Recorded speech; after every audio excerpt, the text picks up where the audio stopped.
Bienvenidos al ciclo de conversaciones con expertos, aquí desde Universidad Siglo XXI. Hoy tenemos el placer, un gusto recibirte en la casa de la que transitas siempre, Martín Guezuraga, nuestro director de la especialización de gestión y gobierno de empresas de familia. Bienvenido, Martín. Placer, Cecilia, placer estar acá. Es hermoso contar con tu presencia y hoy nos vinculamos para volver a retomar o tomar ese hilo que implica las empresas de familia, ¿no? Parece un tema cliché, atrasado y sin embargo está más vigente que nunca. Y me gustaría retomar un poco la historia de eso y por qué entender que sigue siendo tan vigente hoy, ¿no? Mira, es un tema que es apasionante. Primero porque gran parte de nuestra empresa en Argentina está conformada por familia.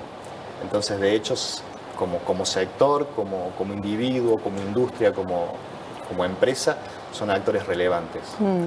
Y desde ahí, de ese lugar es rescatarlo. Por ahí, creo que semana pasada o la otra, leía algún artículo que anda dando vuelta respecto de qué pasa con la post-pandemia o qué pasa con el post-COVID. Algunos dicen que vamos a tener que convivir con eso. Yo creo que la empresa de familia, por esto que te acabo de comentar, va a ser un gran motor, ya de hecho es un gran motor, para dinamizar la economía y para volver a comenzar a salir y poder expandir espacios. Vos bien sabes, porque has sido parte de esta historia, esta universidad es un tema que la inquieta, que la convoca, que la moviliza, que la toma, que la hace parte. Nosotros venimos recorriendo esto desde hace muchos años. Hubo un gran esfuerzo con un programa deliberado donde estuvo Banco Interamericano de Desarrollo, estuvo Bitfomin, desde el 2007 hasta la fecha. Bueno, vos estuviste cursando una diplomatura. En el 2011, sí. En el 2011. Allá. Bueno, ahora te repregunto yo, ¿qué te llevaste de eso?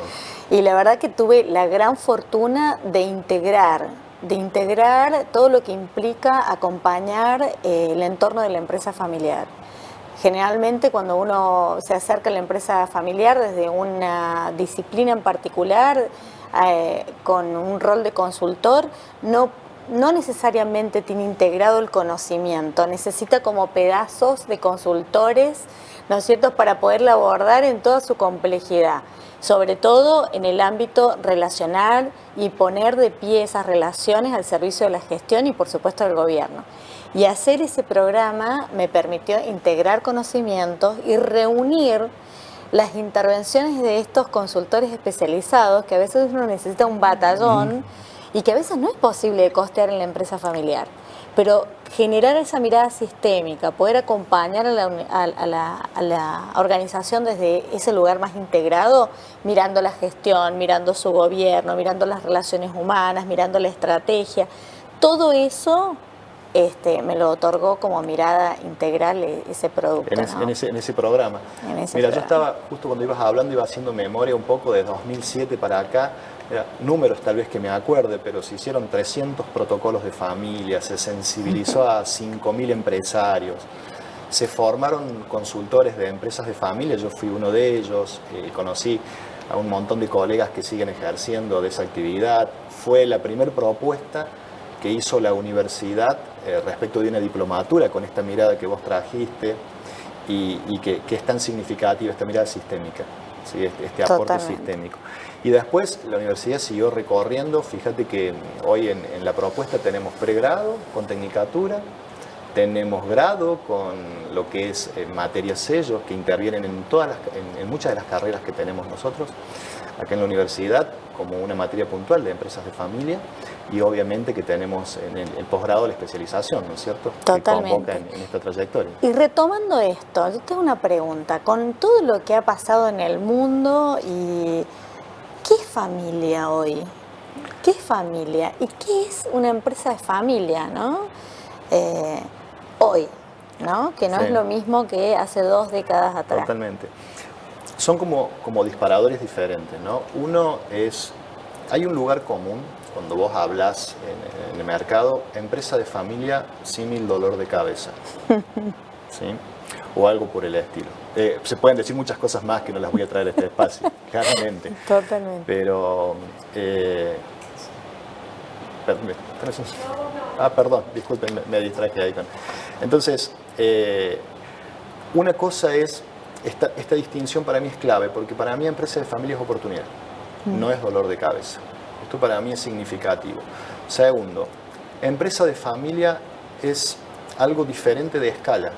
Muchas veces se asocia a empresa familiar a una escala pequeña, a un emprendimiento o una pyme, que hay muchas de ellas claramente, pero también hay empresas grandotas que son de familias y que enfrentan problemas tal vez diferentes o similares a una empresa pequeña, ¿sí? Entonces, voy a traer una cosa que aprendí en el posgrado que hice acá en esta misma universidad de un profesor que valoré mucho, y él traía y decía, las empresas están en un siendo, con un gerundio, no son estáticas.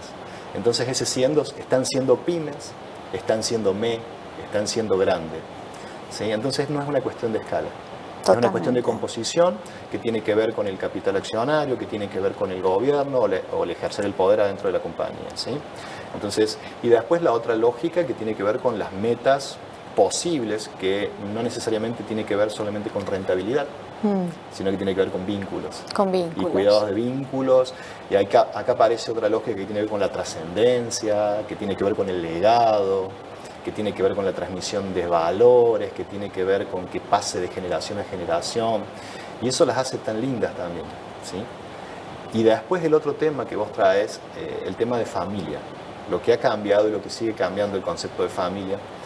Y yo celebro en parte que vayamos aprendiendo que la diversidad es potencia.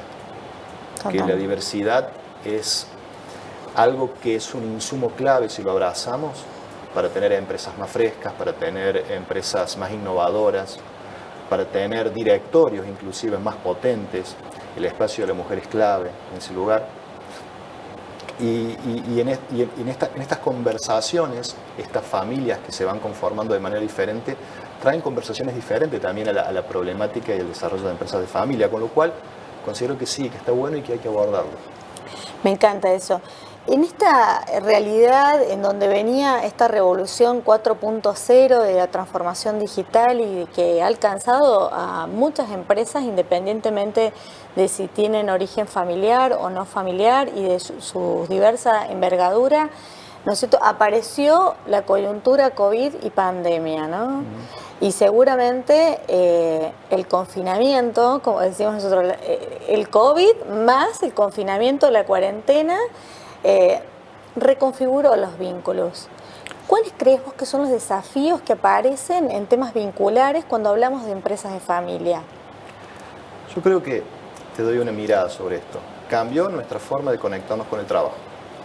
Claramente, eso ya no es discusión, Totalmente. Es un hecho. Cambió la forma en que nos vinculamos a la empresa. Cambió la forma en que nuestra jornada de trabajo se organiza. Cambió la forma inclusive que yo convivo en una determinada familia, en un espacio físico y hago empresa, ¿sí? Con esto de estar aislado o no estar aislado, ¿sí? Con lo cual eso también trae una complejidad interesante, porque fíjate vos que es una conversación, bueno, ¿cómo administro mi vínculo personal, familiar, mi vínculo laboral, mi espacio de trabajo, la cantidad de horas que tengo que dedicar a esto, la incertidumbre, lo que están atravesando muchos niños con esto de la cuarentena o este aislamiento, con lo que está pasando? Hay muchas respuestas que no tenemos, ¿sí? Yo lo que sí digo, había una frase común desde el año pasado que viene corriendo, que el mejor gerente de tecnología fue la pandemia, porque fue lo que aceleró todos los cambios y transformación digital.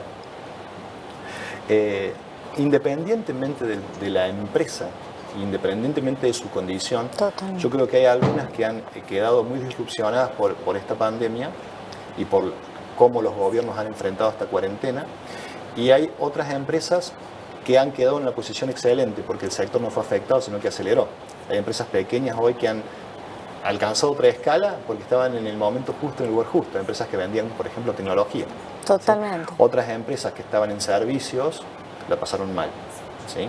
Y servicios, qué sé yo, ni hablar del cuidado de personas o turismo u otro tipo de cosas de este tipo, la pasaron mal. Patagonia Nuestra es un ejemplo, por ejemplo. Totalmente. Entonces, sí, creo que también hay un trabajo ahora desde gobierno, creo que con ministerio, trabajando en ciencia y tecnología. Hay un esfuerzo deliberado para adoptar tecnologías 4.0, Yo creo que eso tiene que ver también con poder acelerar estos procesos de transformación digital que tanto nos siguen atravesando en estos 2 años, ¿sí? Y la empresa familiar no puede estar ajena a esto. Totalmente, eso te iba a decir, que muchas veces es transitar, disolver el paradigma o los preconceptos o sesgos que nos condicionan pensando que como empresa de familia yo tengo límites, y como vos bien lo traías, empresa de familia no tiene escala, puede ser una gran empresa, y cuando hablamos de grandes empresas, Johnson & Johnson, Arcor, empresas que conocemos todos, que tienen sus orígenes y son empresas de familia. Y también el de Don Pere e Hijos, que también es una empresa de familia. Digo, para todos ellos no les es ajeno esta necesidad imperiosa de profesionalizarse, el que está en la profesionalización, sostenerse en el ámbito de la profesionalización. ¿Cuál es un desafío central para ganar un gobierno sano en una empresa de familia? Yo creo que ahí está bueno esto que traes y me permite ir un pasito antes, ¿no? Fíjate vos, hay una tradición de que mucha empresa de familia se ponía con el nombre de la familia. Entonces era Pérez, Martínez o lo que sea, hermanos, sociedad anónima o SRL. Hay alguna de esa tradición que todavía queda. Y no me voy tan lejos a las grandotas del exterior. Acá en Córdoba tenemos empresas que tienen 75 años, 50 años, 100 años. Hay empresas que están en la tercera generación, hay empresas que están transitando la segunda y la transición generacional. Hay empresas que están transitando la cuarta generación, abordando ese espacio, con gente que fundó estos emprendimientos allá lejos y hace tiempo y fueron muy exitosos y todo lo que fue deviniendo en esto.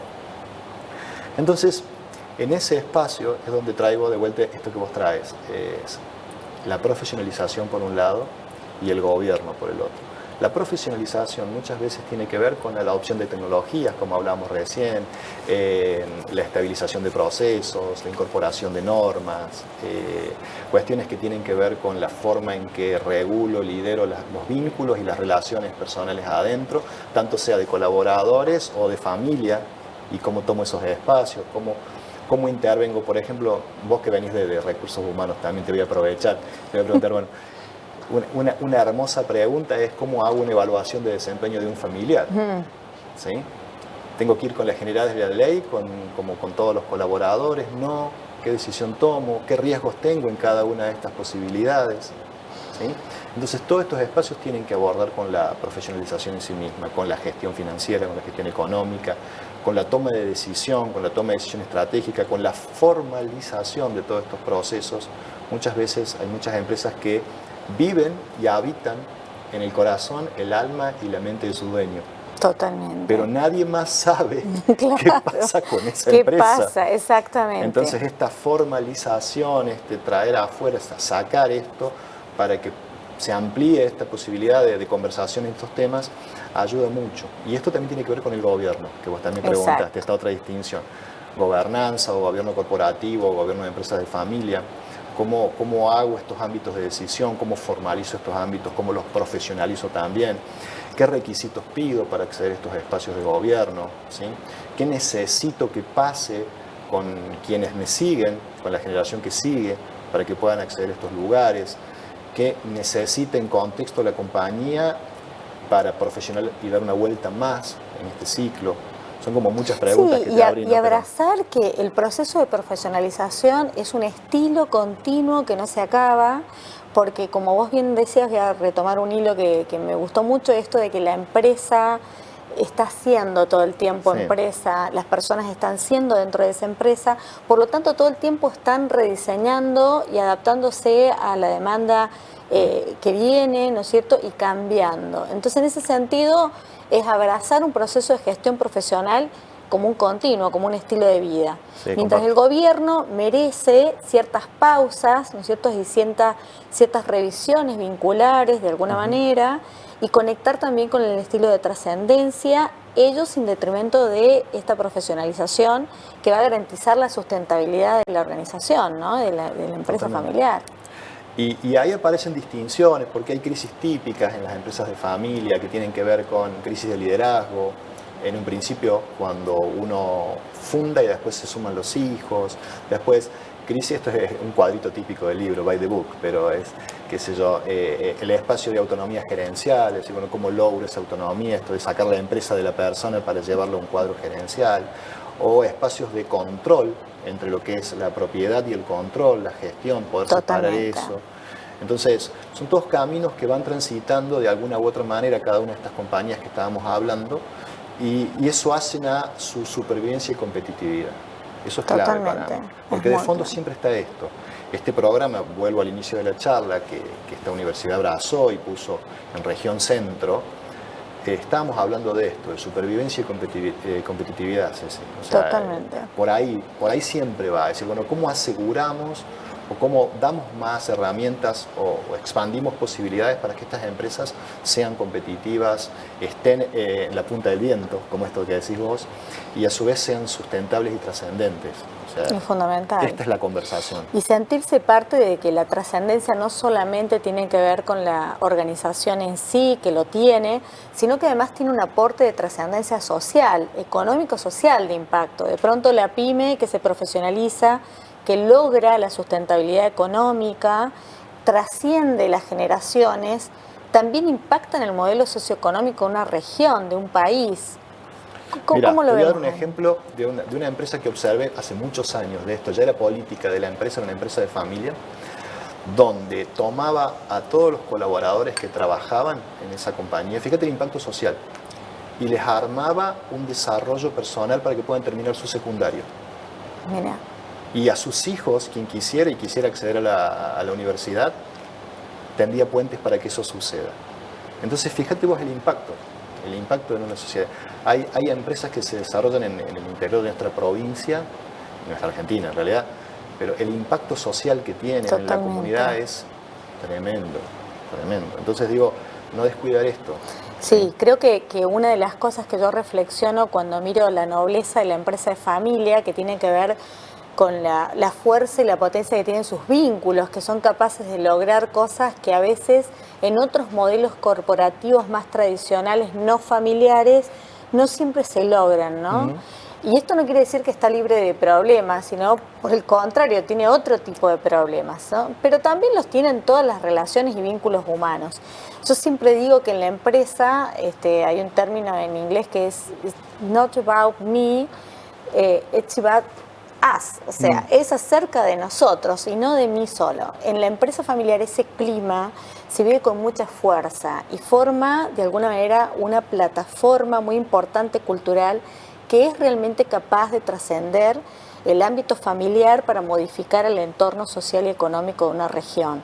Mira, estás hablando, y vos lo sabes porque sos especialista en esto, estás hablando de cultura familiar, y estás hablando de la cultura de la compañía, y estás hablando de una visión compartida. Totalmente. Estás hablando de un soporte de creencias que dan constitución a estos valores, que se respiran y que hacen a esta cultura fuerte.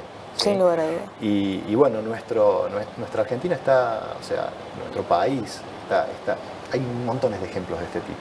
Sí. De gente que hace empresa, de gente que crea valor. Yo respeto mucho eso. Mi posición respecto del empresario, del emprendedor es de absoluto respeto, porque es difícil, Cecilia, crear valor. Es muy importante el rol que tiene el consultor que integra esto y que decide o que ha venido coqueteando a veces con alguna disciplina y ayudando de costadito, ya sea abogado, ya sea el contador, que viene ayudando de costadito a la empresa a tomar real conciencia de lo que implica acompañar esta trascendencia de un modelo de empresa de familia. ¿Qué desafíos afronta un consultor en ese sentido? ¿Qué podemos decirle a todos esos que nos miran? Sí, me pongo a pensar porque es una pregunta potente la que me pones en la mesa, pero primero no podés nunca abandonar una visión sistémica. Siempre es una visión sistémica. Después tenés que ser muy responsable, porque al final del día estás cuidando vínculos, ¿sí? Estás preservando vínculos. Y así todo, fíjate esto, fuésemos a una escisión o fuésemos a una separación, que esa separación sea ordenada y que no necesariamente lesione más, ¿sí? Entonces, hasta con ese cuidado y esa responsabilidad, cuando un consultor de empresas de familia ingresa a un sistema familiar, tiene que tener como norte esto, por lo menos para mí, ¿sí? Y ahora voy a hacer un poquito autorreferencial. Te voy a contar de hace muchos años, de Martín de hace muchos años, donde hacía consultoría de negocios y fracasaba. ¿Por qué? Porque no tenía esta visión sistémica. Entonces mi mirada era muy técnica sobre algún vertical o sobre algún área funcional, y después había cosas que no sucedían, o sucedían hasta un porcentaje, o el impacto que se producía no era el que uno deseaba o el que había diseñado. Y esto tuvo que ver con un aprendizaje personal. Yo soy administrador de empresas de base, de poder volver a recuperar esta mirada, de ver el impacto en cada una de estas áreas, ver el sistema familia, ver el alcance de este sistema, las potencialidades o no, lo que hay que trabajar para que esto crezca o no. Y vos nunca podés cometer el error, en mi opinión, de tocar solamente la empresa. Sos responsable por la empresa y por la familia, ¿sí? En este espacio. Si vos dejás desarticulado esto, podés producir un gran daño, ¿sí? Sin lugar a dudas. Y tensionás mucho más esos vínculos y haces mucho más daño. Entonces digo, no, casi que te digo como norte, es una cuestión de responsabilidad. Sí. Abordar un sistema familiar. Perdón que te detuve ahí. Y segundo, esta mirada de que tenés que tener un poco de administrador, un poco de marco legal, un poco de visión de vínculos, y de habilidades blandas.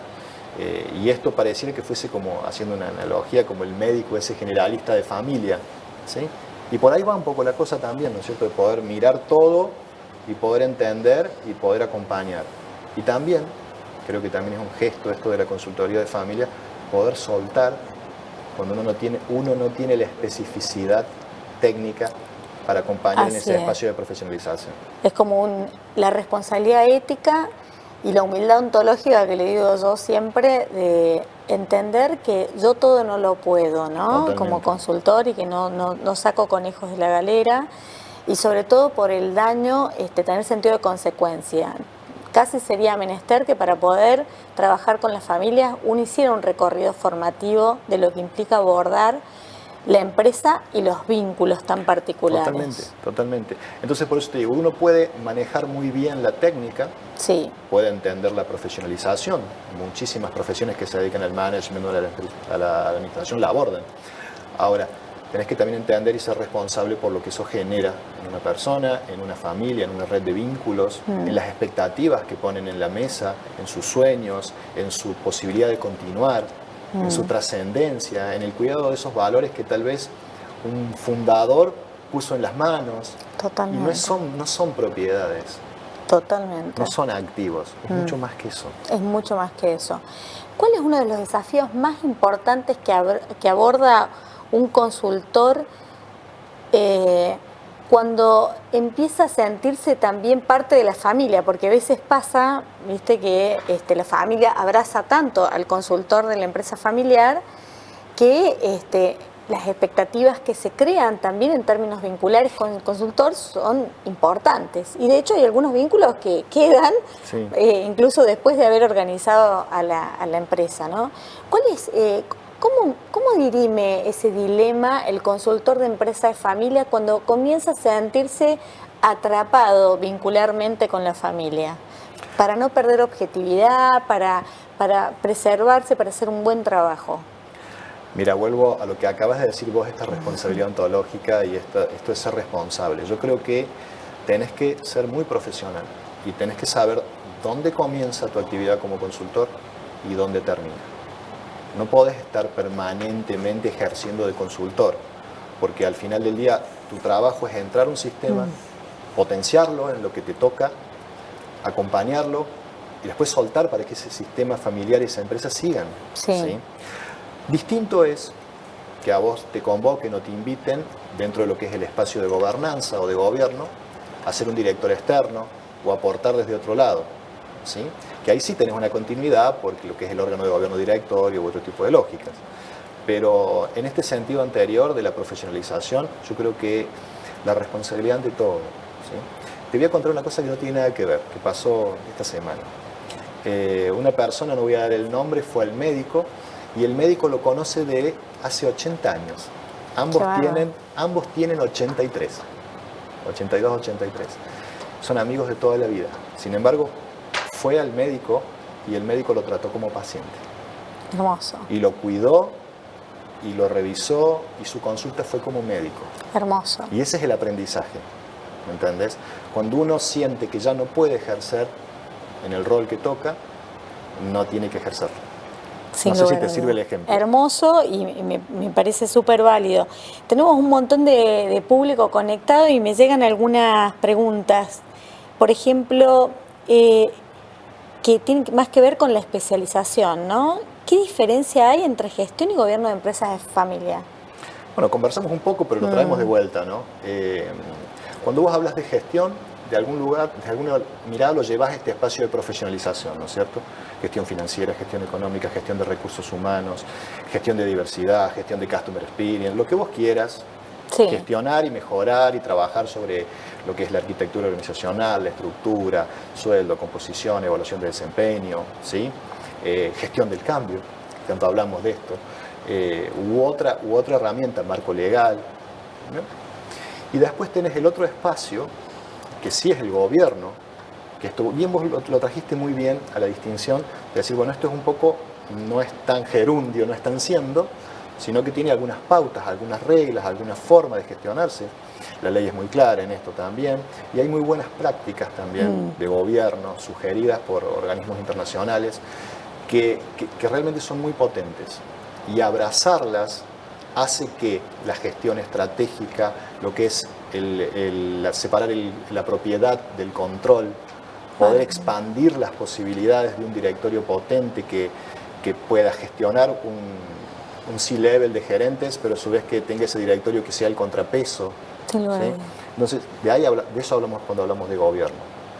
Y en empresas de familia, los dos son claves. Son claves. Totalmente. Tengo una pregunta más que voy a elegir entre unas que han llegado, porque ya estamos casi terminando. Y ¿cuáles crees vos que son las competencias que debe tener un profesional en este ámbito? Yo creo que son múltiples y variadas. Tal vez en algún artículo que escribí para la universidad planteaba esto de que cada uno de los profesionales que se integra a esta lógica de ser consultor de empresas de familia trae su back, ¿no es cierto? El que es abogado trae su impronta, el que es administrador su impronta, y ahí tenés una serie, un conjunto de skills, de competencias técnicas que son claves. Pero a eso le tenés que sumar capacidades de mirada sistémica, algunas distinciones, vos lo mencionabas hace un rato, ontológicas, pero de lenguaje, mucha capacidad de escucha, mucha capacidad de escucha, para poder entender el devenir de esa familia o de ese individuo, o de para dónde está haciendo su plan de vida. Totalmente. Porque estás hablando de esas cosas, no estás hablando... Imagínate que yo, te lo voy a poner de otra manera, voy y hago una consultoría típica y hago, por ejemplo, una descripción de puesto. Pero y mis expectativas, mis esperanzas, mi ser hijo, mi ser padre, mi ser hermano, ¿cómo encaja en eso? ¿Cómo convive, no? ¿Cómo ¿Cómo convive? danza? ¿Cómo se expande o se restringe? Totalmente. ¿Sí? Y después también tenés otra cosa que tiene que ver con otro tema, ya para otra charla, que ya te invito en otra, pero... Sin lugar a dudas nos ha quedado súper angosto este encuentro, pero lo vamos a profundizar en diferentes líneas a lo largo de todo el año. Por lo tanto, quiero nada más que agradecerte. Siempre es un placer conversar con vos. Creo que hay un sinnúmero de temas que han quedado ahí y otras sugerencias que nos hace llegar el público, al que le agradezco. Y aprovecho no solamente para agradecerte este espacio, para invitarte y reinvitarte a temas próximamente, y a todo el público en general, que no se olviden que estamos en un ciclo de conversaciones con expertos en diferentes temáticas. Enseguida cibercrimen y seguridad, y durante toda la semana no se olviden de inscribirse. Hay temas tremendamente actuales y que nos sirven a todos, así que esperemos que sea de su agrado, que lo disfruten. Ha sido una hermosa conversación. Placer, Cecilia, a disposición. Gracias, nos vemos.